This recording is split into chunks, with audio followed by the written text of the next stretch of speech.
Hello! In the following video, I will describe how behave the values that the buttons have when we interact using them. As once this is understood, you will see how it influences the change of value on the trigger. The trigger is the condition to make an event to happen, understanding an event as any parameter or action that we have associated to one of the elements of our layout. As you can see, the layout is formed by buttons and by number edits, so that the value of the button at any moment can always be visualized by us. First of all, to re-show which values I have entered to the buttons, let's assume that these buttons are used for a BLR selection. So the values aren't the same as the ones as those I introduced in the video where I explained you that layout. Let's go to the first button. We see what it will be like for the source 0.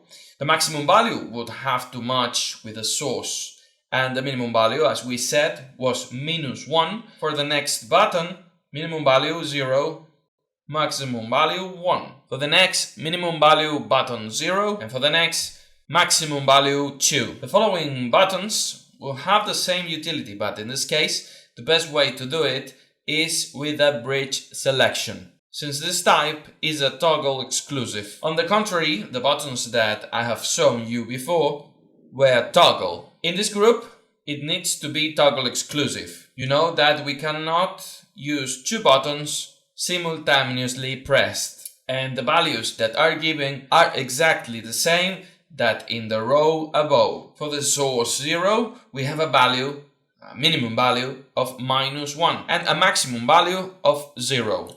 For the next row of buttons, the type chosen is push, so it would not have much sense anymore to use them by source selection. And those that are push type implies that when we press the button, there will be a maximum value, and when we deselect it, it will return to its minimum value.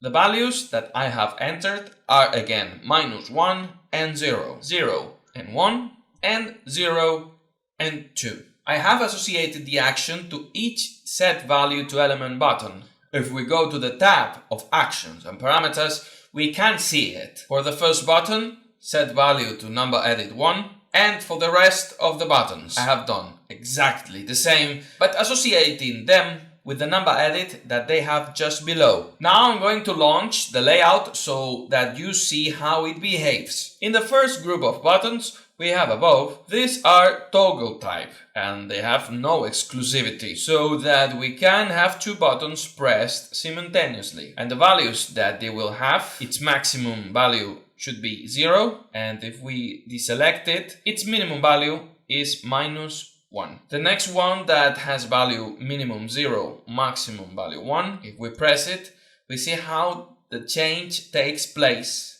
The next button will go from 0 to 2. In the case of buttons that are included within a group box or a panel and that we have chosen them as toggle exclusive, since two buttons cannot be pressed simultaneously, we click this button and we'll go to its maximum value, which is 1, and this button will be automatically deleted.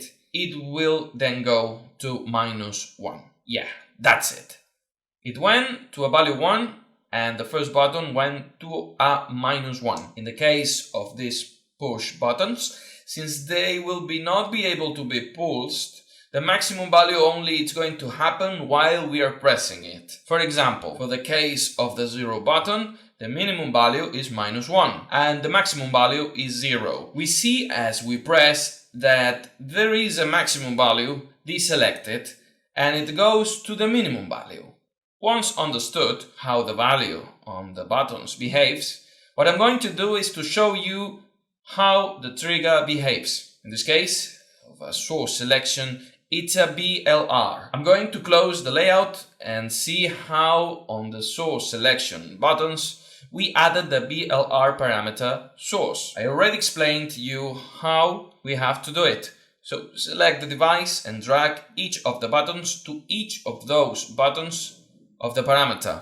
We go back to the button, we go to the parameter. And in the toolbar, we choose View Advanced View. Let's see how it will look to us, the type of a trigger that we have chosen. What happens is that there is an event that results in a change of source that is produced by a change in the value of the button, but it doesn't work with any kind of change. The trigger condition, tells us that the change must be an increment type. That is to say that it has to go from a minimum value to a maximum value, and that is exactly what is happening. That's why we choose, in the case of zero source as minimum value, a negative value for an increase. When we push the button to go from -1 to 0, there is a source change.